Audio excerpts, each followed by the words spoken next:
The committee meetings, we have these meetings relatively on a monthly basis. We try to choose topics that are of interest one way or another to people who live or work in all of Prince William County, the city of Manassas, and Manassas Park City.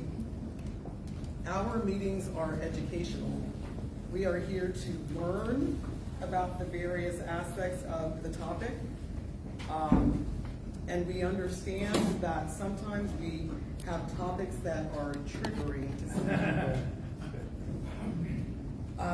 So I just want to say that if you feel hot and bothered at any point, you should probably excuse yourself from the room. We are here to learn, and we are here to be respectful of our special invited guests. So please be mindful and respectful of that.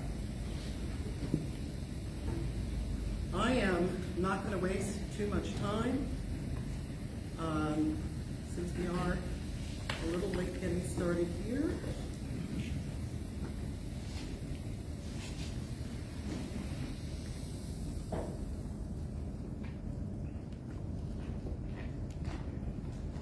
I usually print these things out, but today I'm using technology. Bear with me. I'm going to introduce our moderator. Our moderator tonight, this is his first time moderating for a Prince William Committee of 100 event. His name is Chris Pearson. Does anybody here know Chris Pearson? You'll get to know him tonight. Raise your hand, Chris. Let everybody know who you are. All right. Chris Pearson is the Chief Executive Officer of Mobile Nuclear Energy, where he joined as Chief Executive Officer in 2024.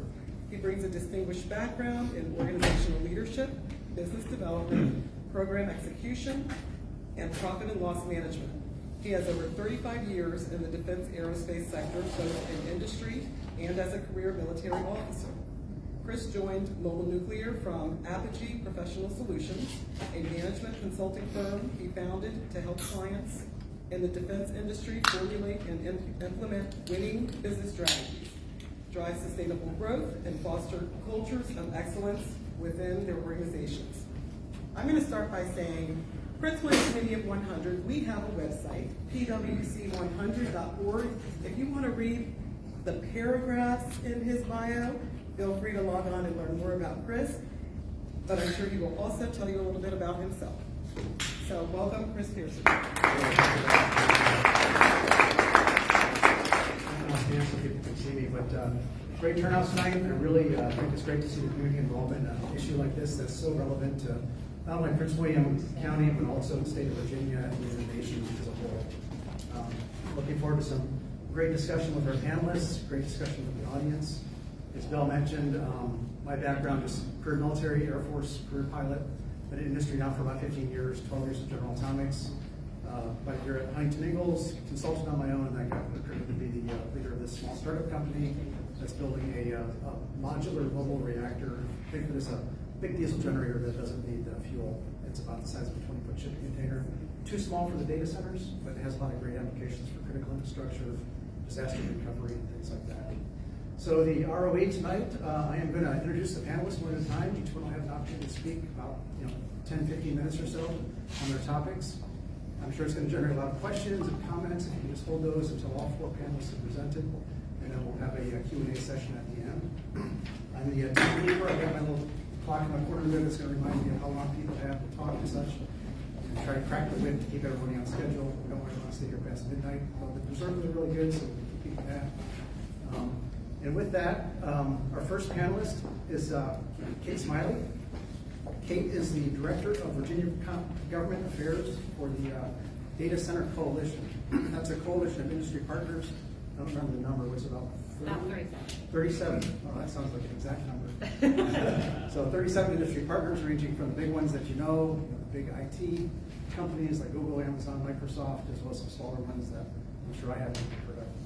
But it's really that interest in IT that's driving so much change in the energy sector that directly affects companies like mine and Bill Murray at Dominion Energy. We have to think about how do we power them, how do we get the transmission lines, and all those other questions that we're going to talk about tonight.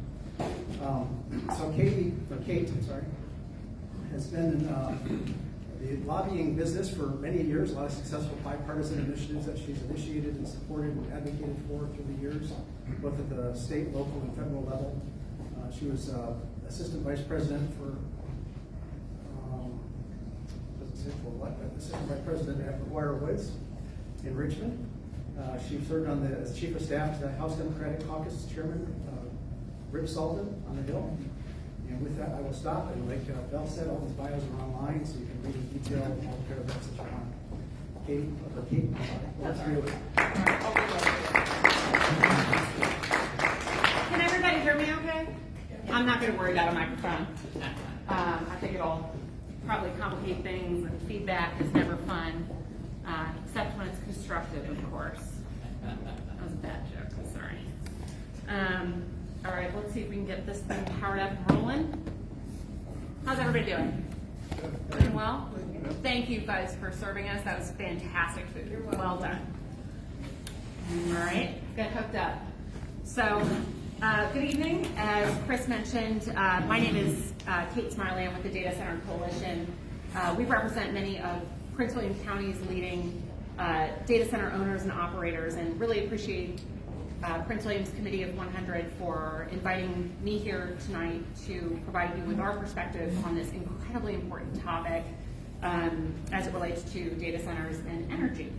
I think before we even get started, I think we can all sort of acknowledge there is just unprecedented demand right now for digital services. They've become central to our daily lives and modern economy, everything from the way we work, how we buy groceries, bank, and even access medical care for many. That accessibility is due only to sort of the innovations we've seen in the digital space. These digital cloud-based services on which we all rely, or many of us rely, take place ultimately in physical locations, data centers. I think we hear about the cloud a lot, and it seems very amorphous, but it is quite literally a physical space that exists in a data center somewhere. So there are, let me sit so folks can actually see this. There are two types of data centers, and it's worth talking about it because energy as it relates to data centers, sort of conversations change depending on which type of data center you're talking about. So, the industry is not monolithic. I think, there's a lot of variation among companies, among facilities, in terms of workloads inside of those facilities, but it boils down to two main types. So you've got self-perform and enterprise data centers. Those are data centers where the company, owns and operates a data center for a single occupant. You might be operating it for yourself. Alternatively, there are multi-tenant and built-to-suit data centers where a data center owner will lease to one or more tenants. In those cases, a data center owner may have 100 or more tenants leasing space in the same building. So you can think of a mid-sized company located here in Prince William County. They don't want to have 1,000 servers located in their basement. They can't afford to lease that space, but they can put it in a much more efficient location within a larger data center where they will have employees directly serving that data center, and then of course the data center itself will have employees maintaining those servers, maintaining the cooling, whatever that cooling system looks like. This slide can be a little overwhelming because there's a lot of numbers, a lot of text on it. It's not my favorite, but I'll boil it down to this. McKinsey consulting firm tells us that data center capacity in the US alone, just the United States, is expected to more than triple between 2024 and 2030, and that number keeps going up. The US accounts for approximately 40% of the global data center market. So just to give you some sense of the enormity of that number, let me go to the next slide. Data simply never sleeps. You've got email users sending about 231.4 million emails per minute. People send about 16 million text messages per minute. That's not just the political campaigns. Google users conduct nearly 6 million searches per minute. So all of this is on top of the countless, well, somebody has counted, and it is actually about 21 connected devices inside of your average household in the United States. And that involves stuff like, I've seen smartwatches here this evening, Some folks have smart thermometers, smart thermostats. I mean, I've seen smart dishwashers that, boy, when those break, they're very expensive. But the point is, we are producing data at a level we never had before. In the next 5 years, consumers and businesses will generate twice as much data as all of the data created over the past 10 years. And approximately 5.4 billion people, or about 2/3 of the global population, is online. I think it would be naive to think that those people are not eventually going to come online in some way, shape, or form. Not everyone will be online. Not everyone will someday be able to afford to. But we've seen devices become less expensive.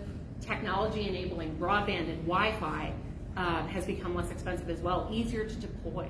More people are going to get online moving forward. All right, let me go to the next slide. This I just think is fun. Just a fascinating statistic, or number. Between the history of the world and the early 2000s, which is a hilarious way to set up any era, a zettabyte of data was generated. So history of the world up to about 2010, zettabyte. We are now, in 2025, greater than 125 zettabytes of data and growing rapidly. Average monthly household broadband consumption has effectively doubled over the past 5 years. And we've seen about a 9.7% increase in average monthly household broadband consumption year over year from 2023 to 2024. We obviously don't have 2025 numbers yet. And the number of extreme users, those who consume 5 terabytes of data or more each month, that grew 77% between 2023 and 2024. This is all to answer the question, what is driving demand? So some of the things up here on the screen, some of these items, go beyond what we've talked about. AI, this growth is driven by the widespread adoption of cloud services, proliferation of connected devices, rapid scaling of advanced technologies. I mean, with the help of AI, and there's a lot of, I see AI as a tool. Depending on how it's used, it can be used for good purposes, bad purposes, neutral purposes, but at the end of the day, we've seen instances where it can increase early detection and diagnosis of diseases, optimize grid operations for energy efficiency, detect financial fraud, and analyze data faster and more accurately for scientific research. So while AI has dominated a lot of the discussion around why we're building out data centers, AI is just one of many, as you'll see here, applications that's driving demand. Just think about medical data, medical records, being able to see a 3D MRI and how much data that uses. The financial sector, we're talking about, one of our members processes 31,000 credit card swipes a second. All right, on to the next slide. So data centers were created essentially to consolidate what previously used to be an incredibly ineffective and ultimately unsecure sort of disbursement of servers across businesses. Less efficient because you basically got a hospital, you're trying to run your hospital, you're trying to figure out where to store your files. It's probably not the most efficient way to store them in your basement, but that's how it was done for a long time. Or housing them in a warehouse somewhere close by if you're a business having to lease that space. By centralizing those computing resources, data centers have been able to leverage innovations in design, equipment, and technology to maximize efficiency. This next slide, not only were data centers sort of created to maximize energy efficiency, they're now pushing the envelope on energy efficiency. If you toured a data center, who here has toured a data center? I'm sure many of you have. If you toured one about 15 years ago, you would have had to wear a jacket. They're pretty cold, or they used to be.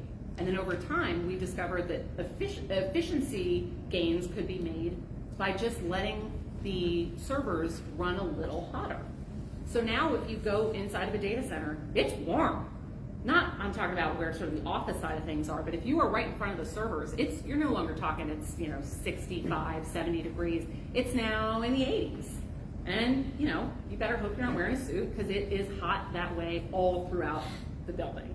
As long as the servers are not overheating, things are good. Data centers are also pretty incentivized to be efficient. It's not all from the goodness of our own hearts. It's also because energy can cost a company, or it makes up about between, say, 40 and 60% of your average data center's costs once it's operational. So your recurring cost, energy is a huge number. It is in a data center's best interest to be as efficient with every electron possible. All right. Then let's turn to data centers and their role with energy efficiency. So many of the technologies and strategies that we traditionally celebrate in energy circles, think smart thermostats, smart meters, demand response, managing EV charging, grid enhancing technologies or GETs, all require digital infrastructures provided by data centers. So if we advocate for these types of energy strategies, we should also fully recognize the digital infrastructure that is necessary to make them possible. Furthermore, we can't just view data centers as energy consumers if they're also facilitating the technologies and applications enabling efficiencies and savings grid-wide. Leading data center owners and operators haven't just stopped at energy efficiency, however. Data center industry is now driving half of all contracted corporate renewable energy in the United States, half. This aggressive investment in clean energy is in line with industry's sustainability goals. Every company is different, but many of our member companies have committed to achieving carbon neutrality and supporting their operations with 100% clean energy within the next 10 years. Many companies are already reaching this goal and supporting their operations with 100% renewable or clean energy. Data center companies are also actively supporting next-gen clean electricity technologies, including long-duration storage, enhanced geothermal, and the development of SMR, small modular reactors, which I'm sure many of you are familiar with that in concept. So finally, given how closely energy is now tied to key economic development drivers, there are many important and challenging discussions in areas where community leaders may want to weigh in and do weigh in. Siting of clean energy sources stands as an example. At least 15% of counties in the US have effectively halted new utility scale wind, solar, or both. 15%. That's from a USA Today study from last year. Then research by the Mid-Atlantic Renewable Energy Coalition, or MERIC, shows that over half of Virginia's counties, 55 of them, half of Virginia's counties have signaled they are closed for business to solar in particular. They've either banned solar or made it difficult to develop utility-scale solar projects. Senator Rome and her colleagues in the legislature have been working to balance the interests and equities between local clean energy siting rules and restrictions versus the state's interest in advancing clean energy development and deployment, because there are a lot of overlapping shared goals here. Oh, that's all right. It was just that one slide, but I appreciate the heads up. No, you're good. All federal, state, and local policymakers, including Bob Weir, have a critical role to play in ensuring we seize this generational opportunity. It will require greater transparency, greater communication, collaboration to meet this moment. And for our part, we're leaning in. We are committed to paying our full cost of service for power, as JLARC recently validated with its study that came out last December. But we as an industry are engaging with utilities, grid operators, regulators, policymakers, organized labor groups, and other key stakeholders across the country to help ensure a reliable, affordable, resilient electric system that supports the digitization of our economy, widespread EV and building electrification, the onshoring of advanced manufacturing, and other 21st century economic drivers. That was a lot, but I appreciate your time. I understand it is my time. So thank you all so much. Thank you, Kate. Using this, I can turn it off.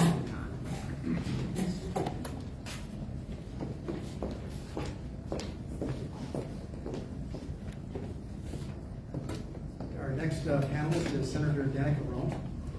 Danica is a longtime native of the area, principally a native in particular. She has deep roots in the community. Actually, she told me that she played baseball in the fields just next door here. So, a longtime resident and a distinguished public servant, a long career in public service here in the community. Starting out as a journalist, I think you mentioned 12 years as a journalist? Close enough, okay. Time in the Virginia House of Delegates, She's currently serving in the Virginia Senate, and a claim to fame is passing 60 bipartisan bills, so great coalition building and passing legislation. She's been recognized with a long list of awards for her work. Reader's Choice Awards for Best Public Servant, Best Local Politician, was Local Hero from the Washington Blade, awards for the Military Officer Association of America, and the list goes on and on. You can read about it in the website, many paragraphs of biography there. With that, Danica, welcome. Thank you. All right, thank you very much.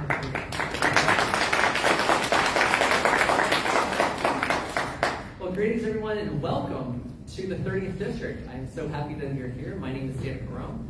I am grateful to represent the folks of you who live in, and please raise your hand if this is Western Prince William County, City of Manassas, or City of Manassas Park. I hope we got all three here today. And so I'm really happy that all of you have decided to join us here in the City of Manassas Park.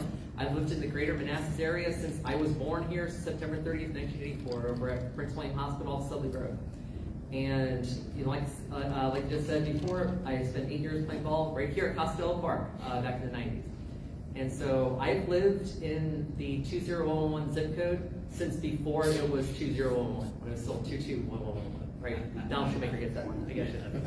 So when I graduated from college at St. Bonaventure, Go Bonnies, I came home. And when I came home, I applied to a couple newspapers, but there was only one I really actually wanted to work in, which was the Gainesville Times. And for 9 years, 2 months and 2 weeks, between the Gainesville Times and the Prince William Times, I was your local newspaper reporter right here, offering more than 2,500 news stories. And when I was a 22-year-old rookie reporter, December of 2006, I met Atlanta. Martha, you were probably there, and Rebecca, you might have been there, Bobby, you might have been there. This was over at Silver Lake. And back there, over at Silver Lake, they were having this big unveiling ceremony about how Toll Brothers was giving it back to the county and all this other stuff after a big long fight, blah, blah, blah, blah. And one thing that happened were a group of activists floated up a series of balloons, 155 feet high. Well, you might actually remember this back in the day too. Because those balloons were meant to show what a transmission line at 155 feet high would look like going through an area of Western Prince William known as the Gem of Prince William County. Al Albert might remember that part. So, that was the first time that I started covering these utility line fights, over 155 foot high one. Now that one was moved eventually, and at the same time, what happened? It didn't stop there.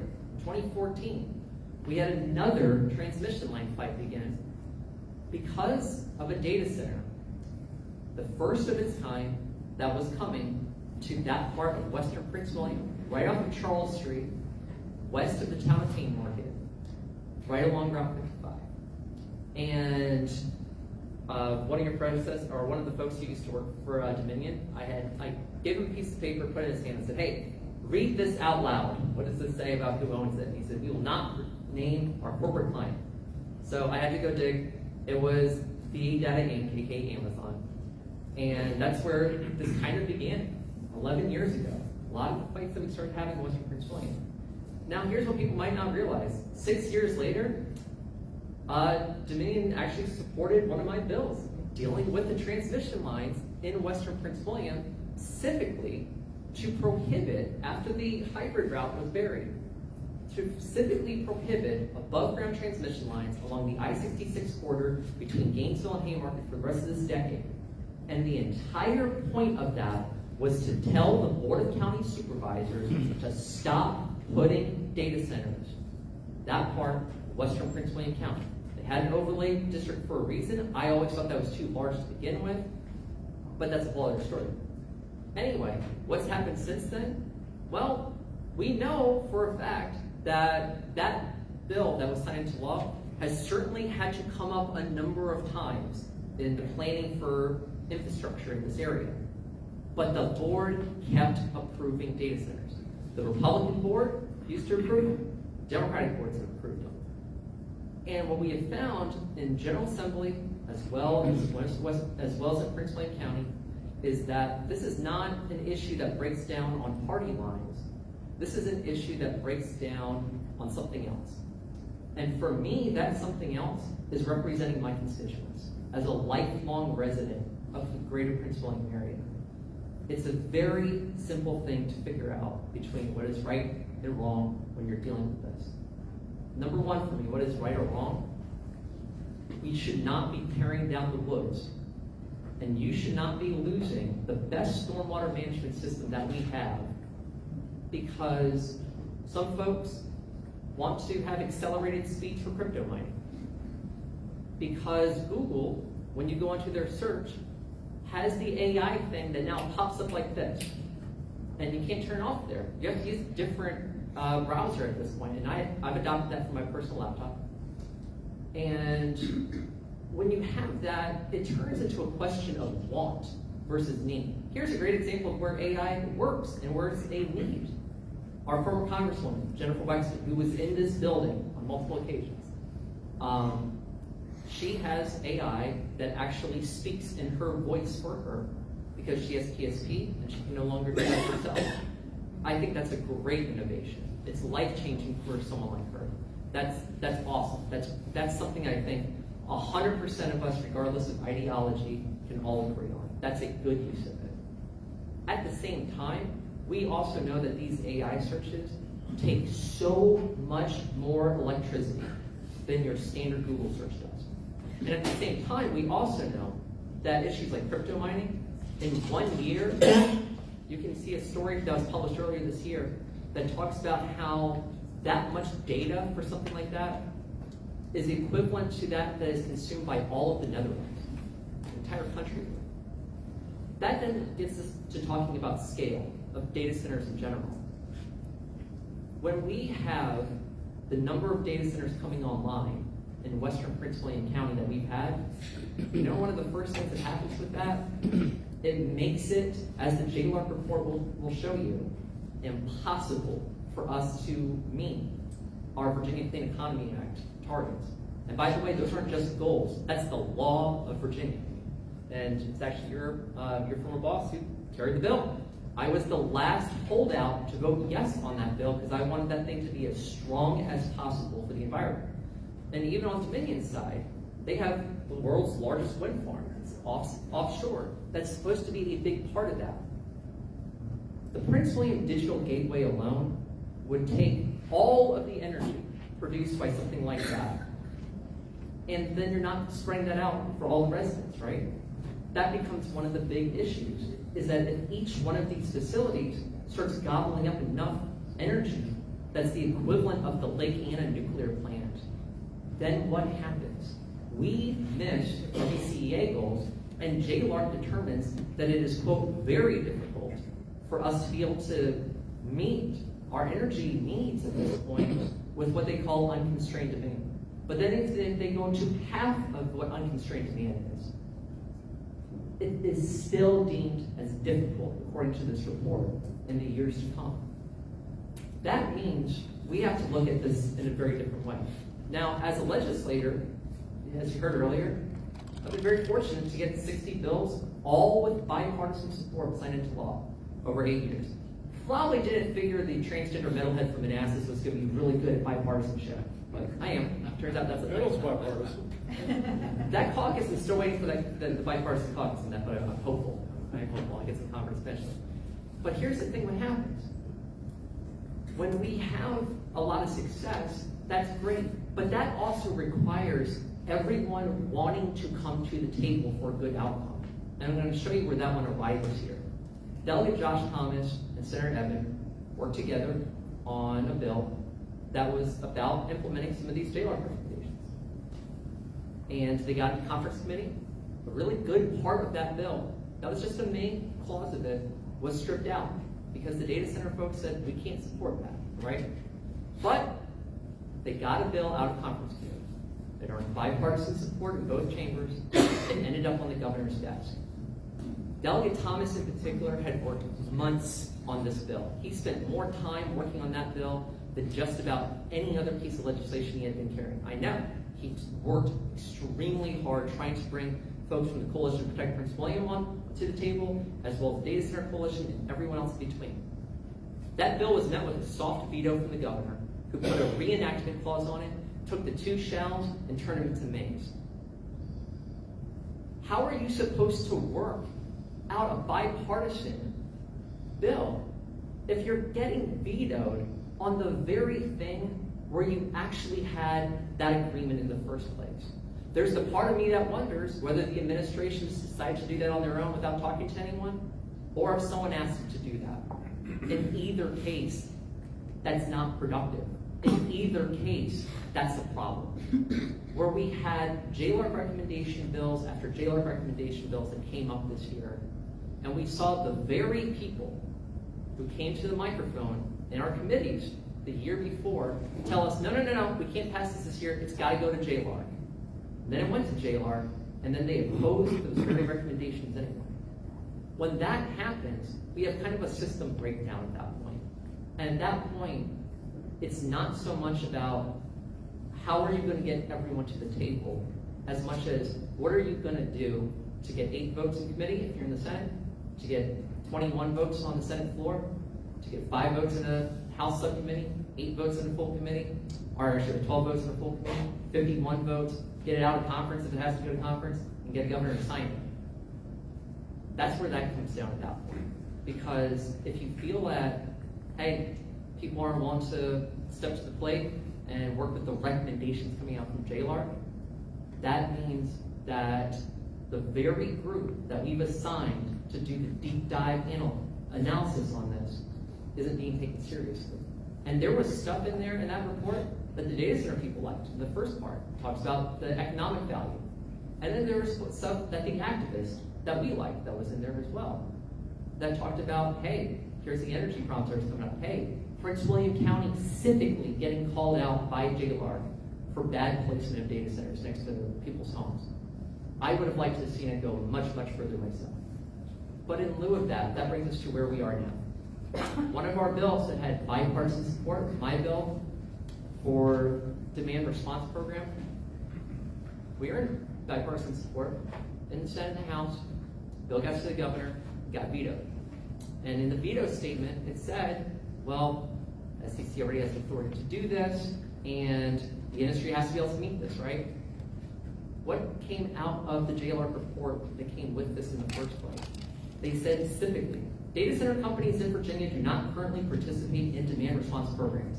Company representatives indicated that they have little flexibility to decrease energy use during peak load events because energy use is driven by computing activity, and computing activity is driven by customer and end user demand.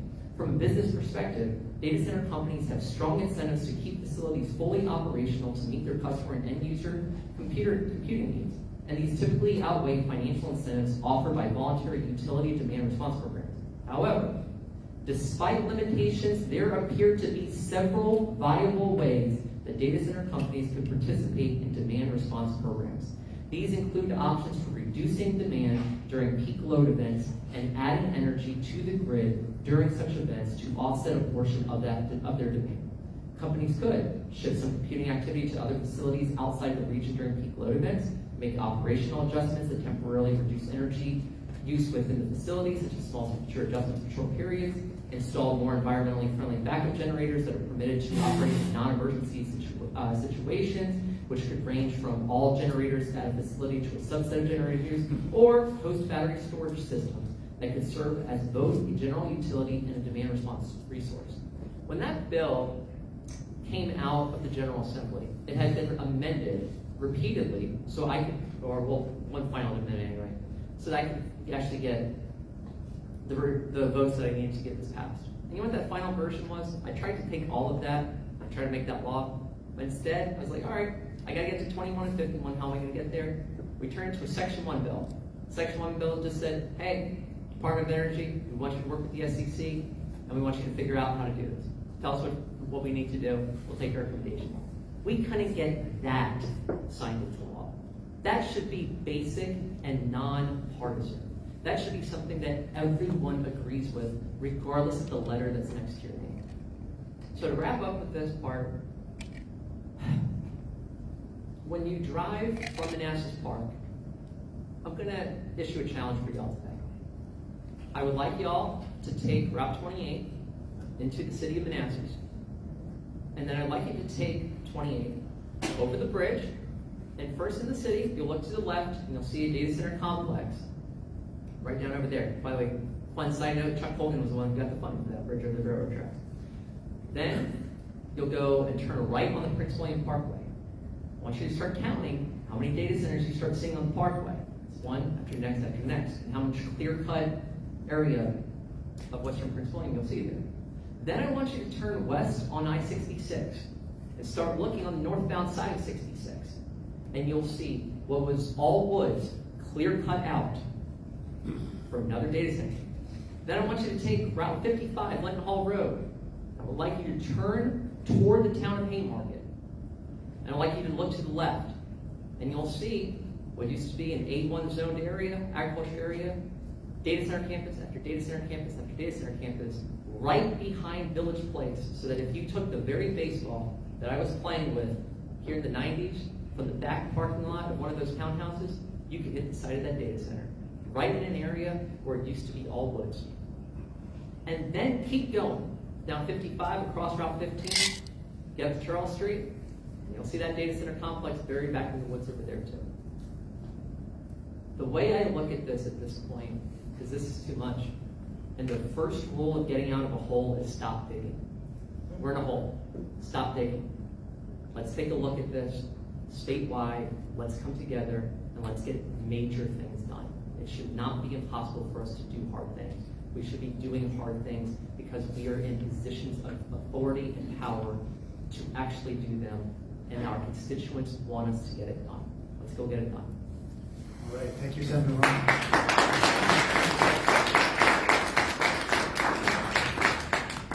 Our next panelist, I'd like to welcome Bill Murray. He's the Senior Vice President of Corporate Affairs and Communications at Dominion Energy. He's been with the company, I believe, 18 years, joining them in 2007. He has a long, distinguished career with the company, advancing public policy, corporate communications, advertising, public relations. It's fine. Okay, It's fine. good. Okay, it's on the website. Thanks, Bill. Okay, it's fine, it's all good. My first 10 years at Dominion, I was a policy director, was really good at that. After that, it's just been the Peter principle. So there you go. I'm actually going to build on some of what Senator Rome said and just do some. I'm going to make a walk guess. Some of the terminology might be worth going over. I'm going to start with JLARC because I started my state government career there. So the Joint Legislative Audit Review Commission. What in the world is that? 1972-ish, there was a book called The Sometimes Governments. And the point of the book was basically state legislatures suck. They have no staff. They don't know what they're doing. So Virginia created, JLARC's pretty good. JLARC's pretty good. So JLARC's modeled what was called at the time the General Accounting Office, now the Government Accountability Office, maybe GBAO. The best compliment to JLARC was paid by Washington State many years ago when it created a similar function and it called it JLARC, which was really that's not a name you just pull out of the air. So that was a compliment, and our softball team is called the Watchdogs. And the idea is the General Assembly's watchdogs. The secret sauce in Virginia, and I'll invite the senator to disagree. I always thought secret sauce, the General Assembly has bipartisan staff. The staff work for everybody.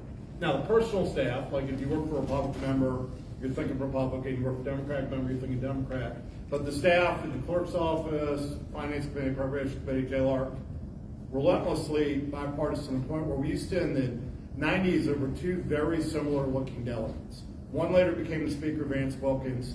The other was, he's a Republican. The other was a Democrat, rest his soul, Billy Barlow, that looked really alike. And I used to say, if you can tell Vance Wilkins apart from Billy Barlow, you're too political, it's time to leave JLARC. I took my own advice and left at the time. So JLARC does very rigorous studies, year, 2 years sometimes. That's all you work on. You're a JLARC team member. That is all you work on. You start with no preconceived notions. And that's one of the secret sauces of Virginia. So megawatt, what is a megawatt? This is an average of an average. It drives my nuclear engineer colleagues crazy when I try to derive an average. Think about a megawatt, a million watts, it's about enough energy to power 250 average size homes. And I realize an average size home in Arlington is different from an average size home in Western Loudoun. But take all those averages, so think of a megawatt, about 250 homes. I can tell you the first 15 years I worked at Dominion, I might have heard the term gigawatt 10 times, and now I hear it 10 times a week. So gigawatt is 1,000 megawatts. So think of, so that just kind of puts it in perspective.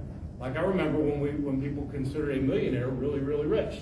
And now we hear the term billionaire all the time. I hope I don't live to see the time we use the term trillion. I hope not to live to see that. But in any event, some other terminology here. When you think about how electric utilities work and the different roles Dominion might play in your community, this is actually a great place to meet because depending on where you are, you drive 5 or 6 miles and we're wearing a different hat. You might be what's called our retail customer. And if you look at a map of Virginia, while we have, most Virginians are our retail customers, we have very little land area. It's a quarter or less of the land area. We just happen to have the most populated areas.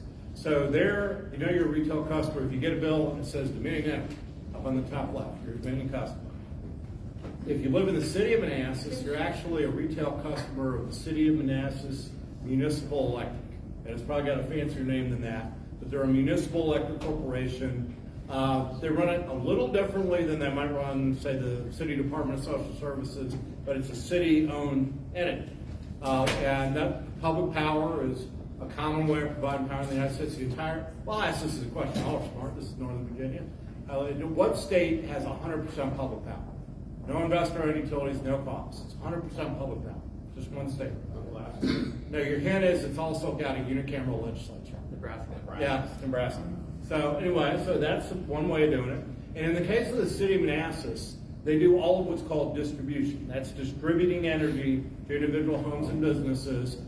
We are their transmission provider, so we do the big lines that bring power from a power station to a substation that then steps it down to deliver to individual homes and businesses. We also handle their power generation. They buy their power. It's what's called a full requirements contract where they buy all their power from us.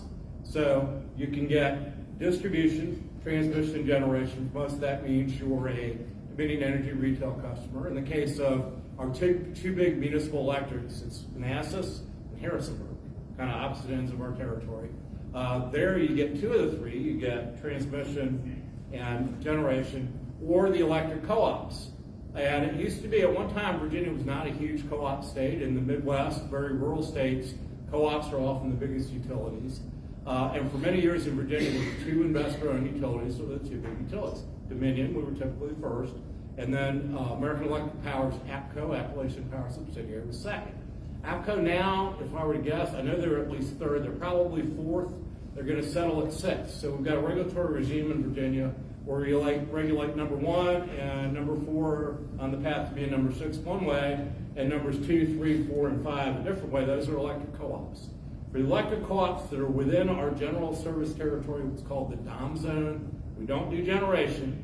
They do own 11% of the North Arena power plant that the senator mentioned, but we don't do generation for them, and we don't do distribution. They do that themselves. They're literally called distribution co-ops, but what we do is transmission. The largest co-op, load-wise, and my colleague Gil at Novak Lunas from, they're the largest, not customer count-wise, but electric load-wise, they're the largest co-op in the United States, and they're now the 2nd largest utility in Virginia. And they're right here in the area too. So we might be your provider for all 3 parts of the electric business. We might be your provider for 2 parts of it if you live in the city of Manassas. And if you live in Novak territory or some other co-op territory, maybe you drove a distance, we might just do transmission. And if you live sort of west of Harrisonburg or south of Botetourt, then we don't do any of it, and you're in the American Electric Service Power Service territory. So that's just some terminology to think about. A couple other factoids to give you to kind of frame the discussion. We have 2.7 million customers, and I always thought it's a mistake how utilities talk about customers. The Prince William Water Department does it much better. They talk about people. So when we say a customer, we mean a home or business. So it's about 5.5 million people, or human beings. But when you hear an electric utility say customers, multiplied by 2 point something, depending, about 2.5 for us if you were going to do it that way. We've got about 16,000 employees in Virginia. Our service territory stretches from the ocean front, the Senator mentioned our offshore wind project, to we go about as far west as Allegheny Highlands area, and as far south as the northern tip of Botetourt County, and We have much of the Shenandoah Valley, but so does the Shenandoah Electric Cooperative. We split the Northern Neck with the Rappahannock Electric Cooperative. We have much, but not all of Northern Virginia, because Northern Virginia Electric Cooperative also has a good part of Northern Virginia. So that's a little bit about our territory. The senator mentioned power lines, and she was specifically referencing the bigger power lines, transmission lines.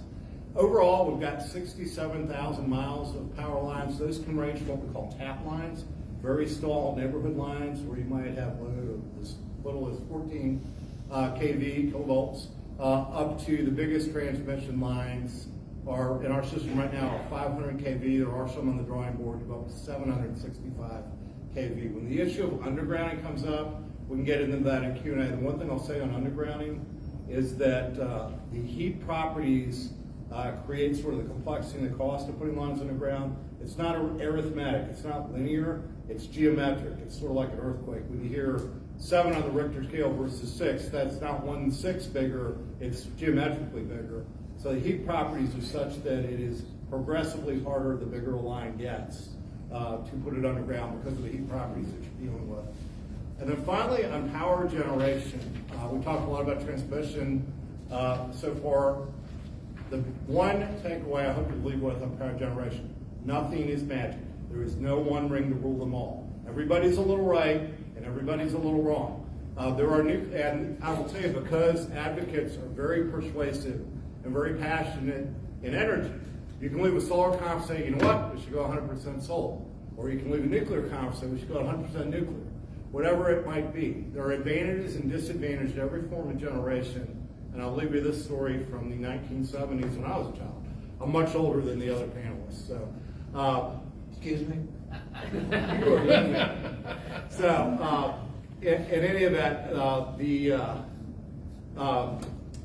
1972, we did our first nuclear unit at Surrey Power Station. It's across the James River from Williamsburg. You take the ferry to get over to Surrey County. That was the end of 1972, right over the holidays. Spring of 73, we did our second nuclear unit, also at Surrey. We caught heck. Why don't you just do oil? Oil's been cheap forever. Oil will always be cheap. Why are you doing this expensive nuclear? Why don't you just do oil? And yes, I have offshore wind in mind as I'm saying this today. Well, that fall, you had the Yom Kippur War, and oil prices doubled, then they tripled, then they quadrupled. It suddenly looked pretty smart that we weren't putting all our eggs in one basket and we had multiple sources of generation. And that is baked in our corporate DNA. There are strengths and weaknesses of every form of power generation. So if you ever find yourself in a headspace, all the other ones are bad, we should do this one thing, that's all that's needed, I would challenge you that the history of the industry suggests if you put all your eggs in one basket, that is problematic. I will shut up with that. I know you'll have a lot of great questions. And I'll yield to the supervisor. Great, thank you, Bob. Okay, and our final panelist is the Honorable Robert Weir. Bob Weir. He's with the Prince William Board of County Supervisors. Please skip. All right. I think Over to you, Bob. Thank you. Excuse me. Most of the people know. I actually, these things on or off. It doesn't matter. You gotta eat it. You got what? Hold up to your face. Okay.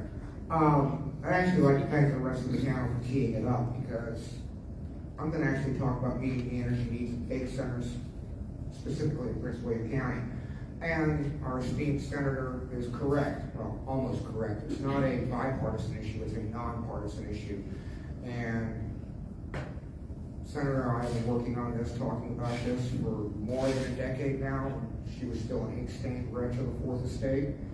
But with all due respect to everybody on the panel, this is neither a new problem nor an unforeseen problem. Many in this room have been foretelling of the issue that we are looking at today for more than a decade. In Prince William County, we made quite a number of predictions since the original Amazon case in Hamilton.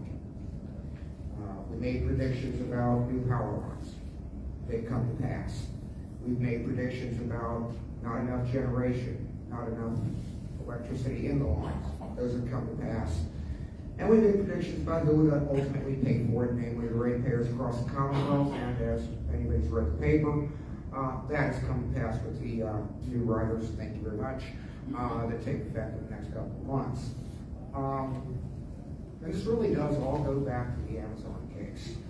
You know, what a lot of people don't know is I was part of the respondent party in the case, and as a result of shooting my mouth off about Dominion and Amazon's assertions with local land use rules and designations, I got tapped by the SEC quite unwillingly to be an expert witness in the case, and what virtually nobody knows, maybe 2 or 3 people in this room knows, that the successful remand brief in that case that kicked it back from the SEC judges to the case examiner and led to our amicable settlement with Dominion was drafted by me sitting on a deck in Corolla on vacation.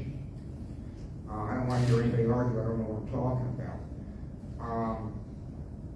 You know, jail was an interesting kind of eye-opener for a lot of people. There was nothing in the jail report that surprised me. You know, let's take some of these topics. New power lines. We've said it forever. It's going to require new power lines. We've said it with every application that's come before the board, both prior to my service and subsequent to it. You know, and I guess the most egregious one, at least in my mind, is the power line that runs through Paisley. The applicant swore up and down, there's enough power on the line. You're just trying to scare everybody. And for a while, Dominion was silent or sort of acknowledged that there was enough power on that line to power all of the data centers in Digital Gateway. Until about 3 years ago. And then Dominion came in and said, no, there's not. Did not dissuade the data centers from continuing to assert that the power was there, the power was there, the power was there. Well, it's not. We're seeing that now with the Morrisville Wishing Star project. What's interesting about that project is, to my understanding, simply adding another 500 megawatt line to the existing corridor, and to our understanding, what we've been told, all 100 megawatts of it is already spoken for. What's even more interesting about the project is, again, please correct me if I'm wrong, it was originally supposed to be a wreck and rebuild where they would tear it down and rebuild the lines, but my understanding is they cannot take the towers down because they can't afford that voltage loss. They can't stop the service. They're going to run into some other problems with the county and with other landowners, but that's neither here nor there for this discussion.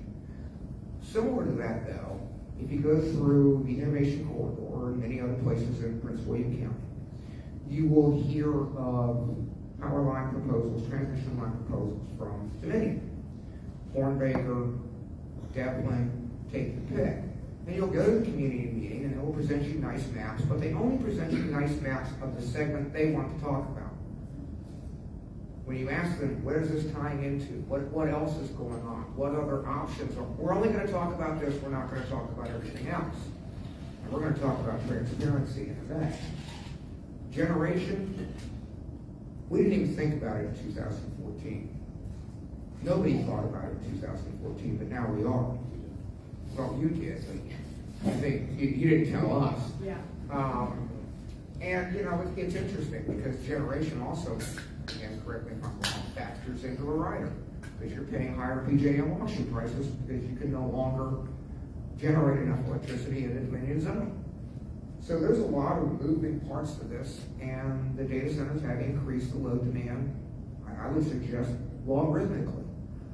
And neither the data center industry, nor Dominion, nor the General Assembly has come up with a solution yet. They're scrambling now. But we've been forecasting this for quite some time. You know,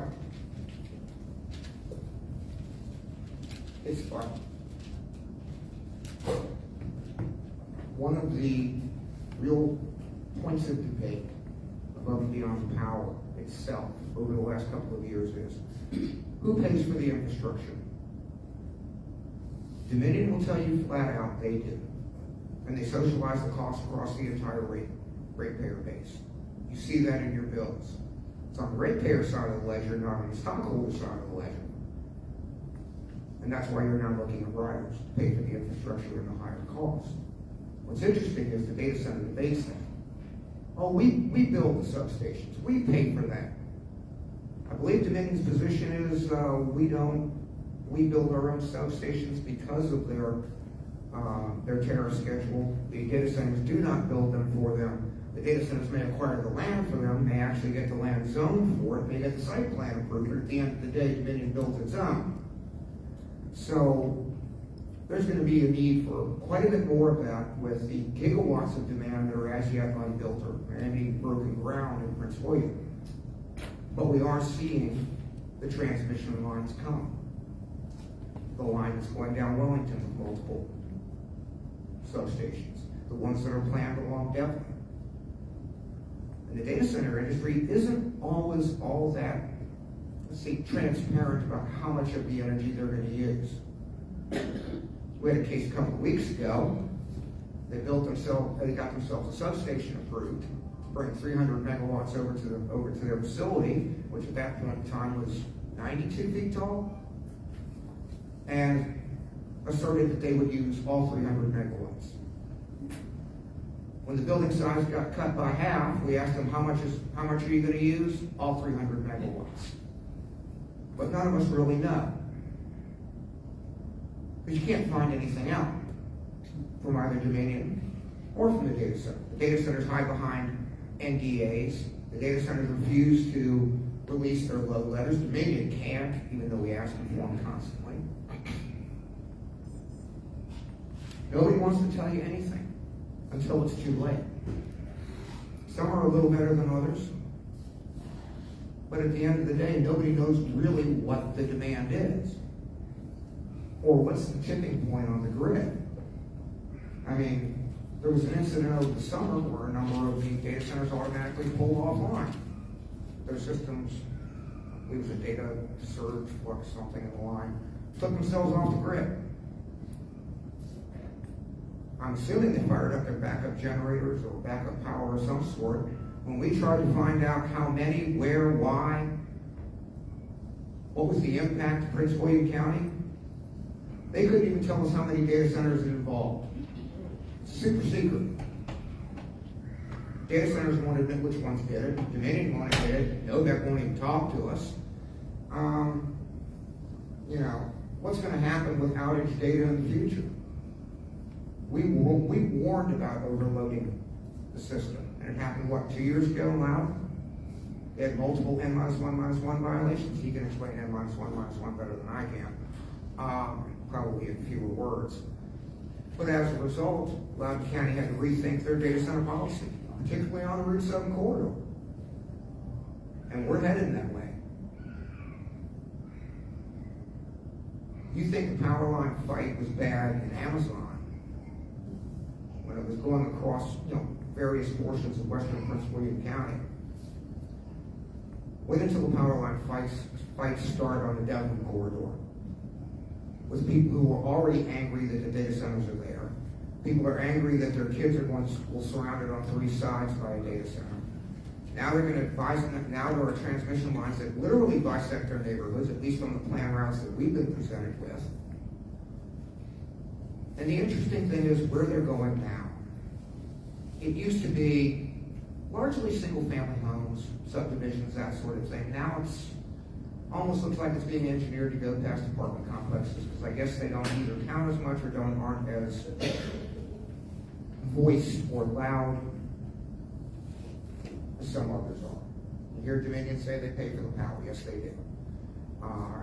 The data centers claim they pay for the power. Yes, they do pay for the power just like we do.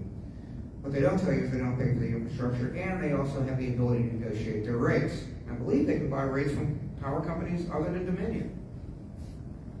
And I don't want to hear about credits for clean energy. I sat on the sustainability committee for a while, and I've seen people come in and get green energy credits or green climate credits. Buying climate credits in Malaysia that can be sold 3 or 4 times over and have to be renewed on an annual basis don't do anything for the air quality in the state of Virginia, or at least in Northern Virginia. That's the sort of shell game they play with this. Utility scale solar was brought up in the Commonwealth. And I am going to defend the the rest of the Commonwealth on this. Many data centers, many data center advocates, including the Metropolitan Washington Council of Governments,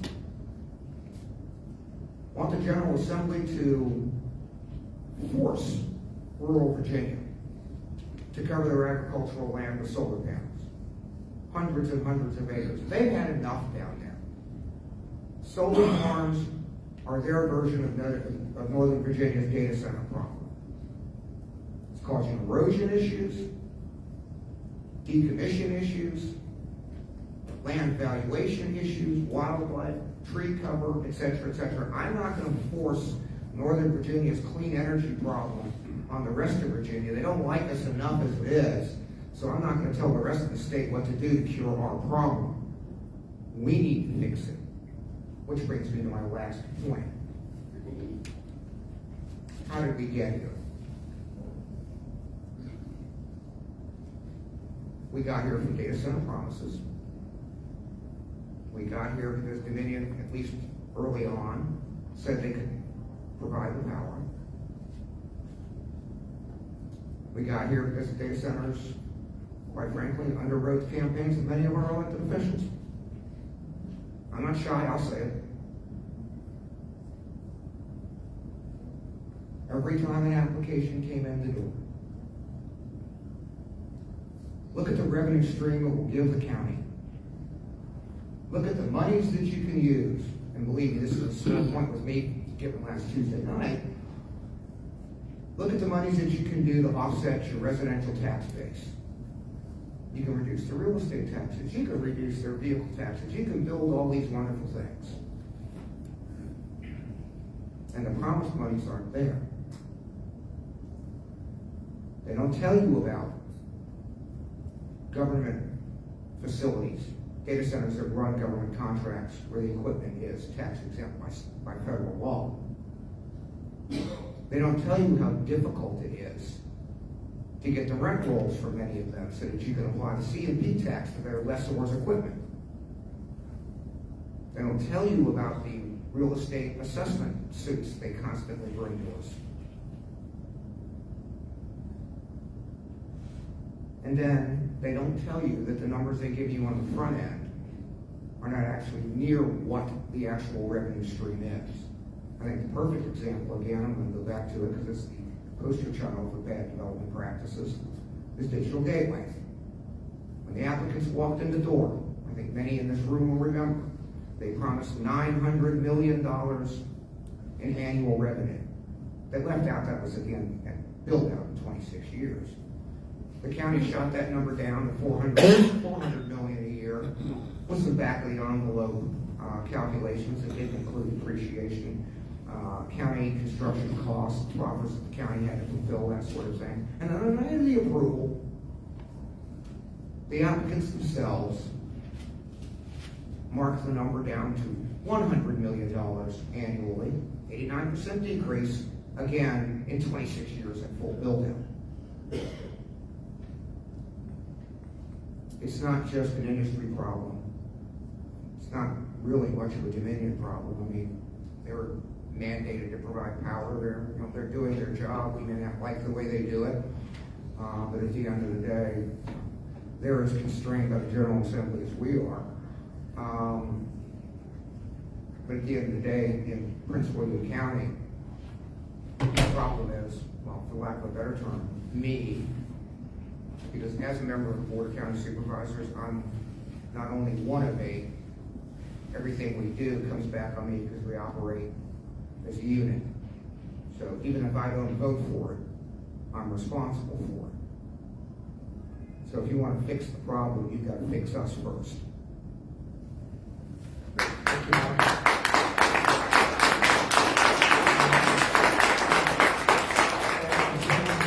And has some good questions lined up, but before we do that, I'd like to just thank the panel again. Another round of applause for everyone. Now, I just want to make some administrative comments before we get on to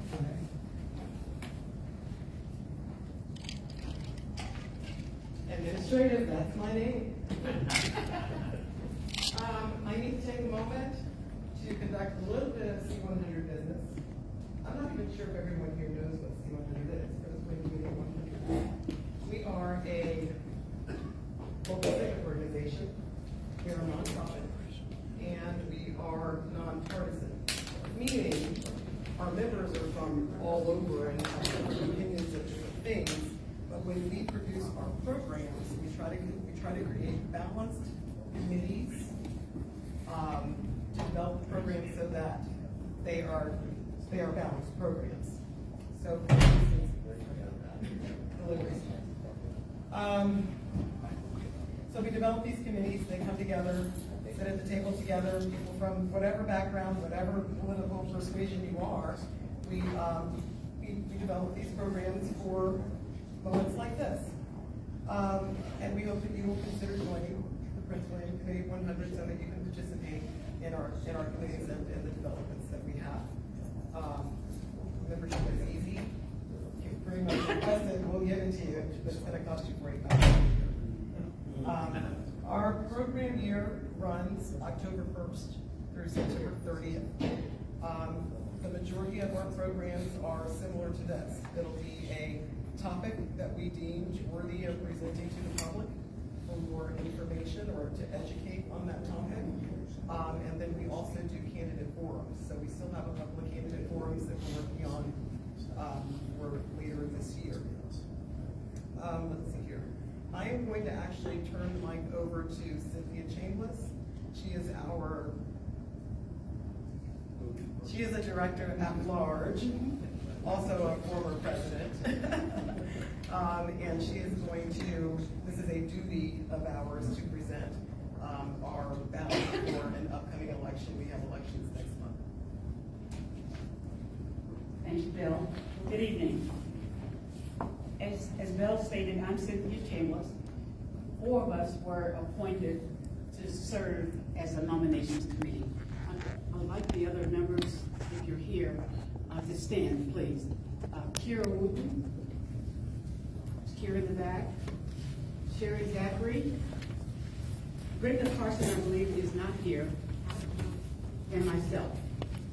The responsibility we have is to provide you with a slate of officers who will be serving from 2025 through 2026. At this point,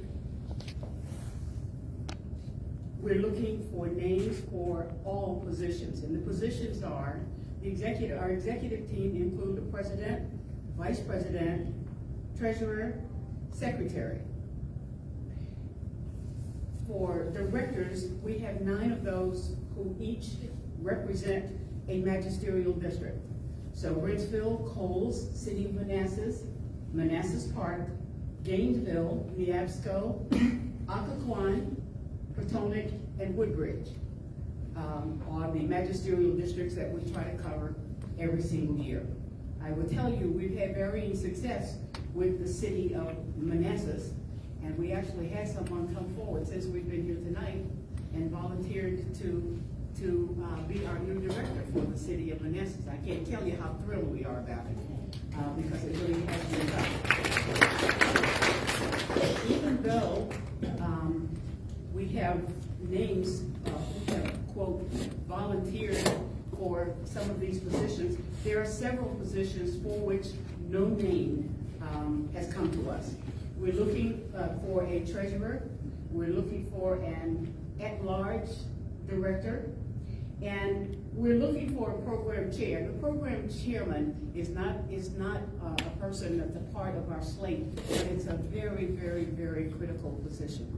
If you look at the panel and the program that we presented to you tonight, that's the result, largely, of a program chair assisted by a number of folks who help us go find subject matter experts who come in and present varying points of view on topics of interest for you. Arguably, we do this better than any other organization. That's my personal claim. And if you're interested in helping us for the next calendar year, please see me, or see Kara, or see Sherry Zachary. Brenda is not here tonight, but But we'll be taking additional names for every single position right up until about the 1st of May. So we invite you to join us. Your time is definitely going to be well spent. A special shout out to Martha Henley and Harry Wiggins, who are putting on our fall political forum. We need people like that to come in and help us put these excellent forums on. Are there any questions? Any questions here? Yes. Harry and Martha. Thank you. Yes, Elena. Oh, no, I'm waiting for a question. I'm not volunteering for anything. I just have a question for the panel. If you'd like to volunteer for any position that I have just rattled off, please see me or Sherry or Carol tonight, or call us or text us. You'll have our information up front. We'd love to have you with us. Okay? Thank you. Great, thank you, Cynthia, thank you. Okay, we are ready for questions for the panel. I know it's going to be an engaging discussion. If you would, please raise your hand. I'll recognize you. Stand up, state your name, your district, where you're from, or company, and see your question. Yes, please. Yeah.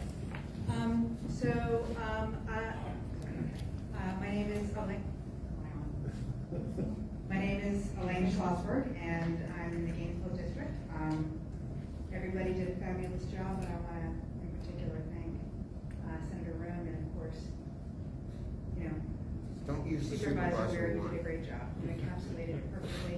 And my questions, actually, I have two questions. One for Ms. Smiley first. Your first slide in your presentation, within the U.S. market alone, demand measured by power consumption, is expected to reach 80 gigawatts by 2030, up from 25 gigawatts in 2024. But in Virginia, the forecast by Dominion Energy last year in the IRP was 23 gigawatts. Their new forecast that just came out is 40 gigawatts. So my question is, it's about culpability in the data center industry. The JLARC study was terrific. And in it, they said, the data center industry is forecast to drive an immense increase in Virginia's energy demand. This was based on last year's numbers, so old, at 23 gigawatts. And what they predicted was we would need